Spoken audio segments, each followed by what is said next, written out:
Further ado, we'll start with Tom. Okay. Hello. I suppose I was quite intrigued actually when I was invited by Spike to talk about Google, because I wouldn't say I'm actually a Google expert. I mean, I'm a strategist at heart. So my life is spent thinking about why people do stuff, what they do, cultural phenomenon, social trends, trying to understand the human behaviour and how then my clients can then use that to their advantage. So I wouldn't say I really think about the machinations and the internal workings of the digital universe, but don't get me wrong. I do know. I have heard of Google, and I sort of do know what it does. I mean, essentially, it's, as far as I know, it's the internet.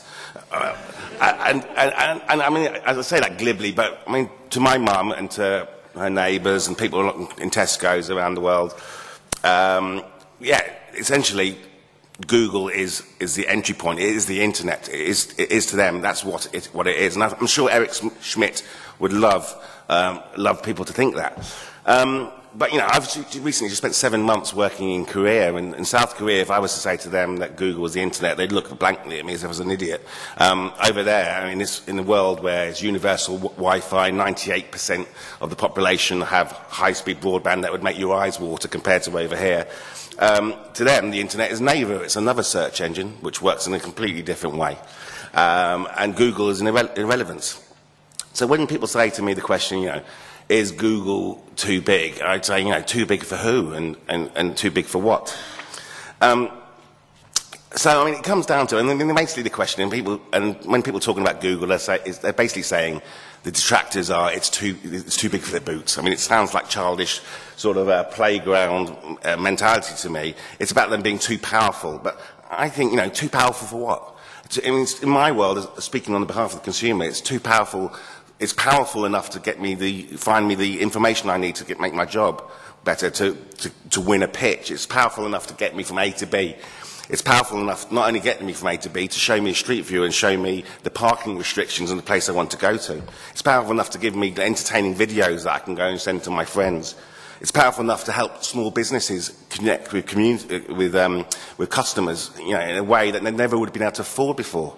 So yeah, yeah, they absolutely sound so helpful that they must be evil in my book. I mean, it's just bananas. No, really, you know, they are really helpful. But the doomsayers will have it. The tinfoil hat wearing doomsayers will have it.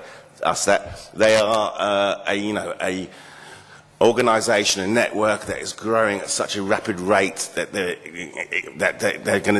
either have these secret, ultra complicated algorithms that are going to take over the world. I mean, some say that in 2012, for instance, that the algorithm will be so complex that it will gain consciousness and look at mankind, see how evil they are, and launch a preemptive strike and wipe us out with nuclear weapons. That, of course, is the plot of Terminator, but that is sort of the kind of thing that, you know, I'm starting to hear about them, when all I, as a consumer, can see is just really good, positive, and interesting services. So, I mean, yeah, is it getting too big? It is getting bigger, but is this bad? You know, I mean, I think over the history of mankind, there's been organisations and people and companies that have taken advantage of technology, these epoch-defining moments in time, this technology that have changed the world. And generally speaking, things move on and we benefit from that. If I was to cite an example, in the beginning of the 20th century, a man called Henry Ford started the Ford Motor Company. Right at the beginning of the 20th century. He didn't invent the motor car. He invented the motor industry. And in the space of a short period of time, half of the United States of America were driving one car, the Model T, in one colour, black. It changed the way people got from A to B. It changed the way businesses worked. It was a revolution. It was controlled by one company, by one man. It all sounds completely similar to what we're talking about now. But, I mean, you know, it fired up people, it scared people, it horrified whole industries. The blacksmiths hated him. And what happened? After 15 or 20 years, other companies saw that he's created this market, there's there's potential wealth there, and car companies, other motor companies came up and started, and what they did, they looked at consumers and they looked at what they needed, and they innovated and they invented and they came up with things that would try and topple the giant. One of the first inventions was the invention of car finance. And it doesn't sound that interesting, but I think it's amazing. The company said, okay, what do we need? Half the country are driving Model T Fords. How do we get the other half? They can't afford it. Let's invent a way for them to afford it, and let's make more money by selling cars and giving them a finance package that makes us more money.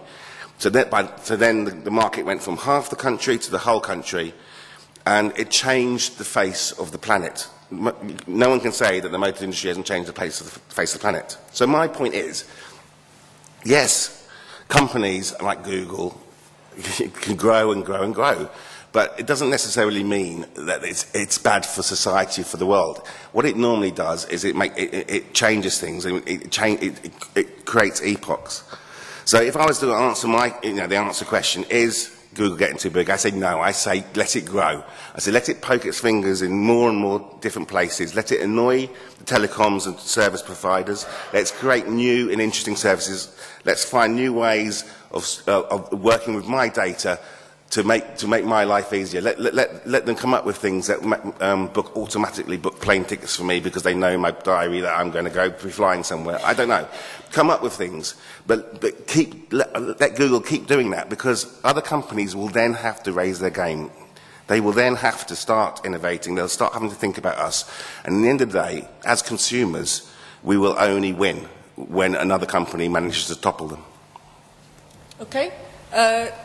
Great controversial start. Would you go with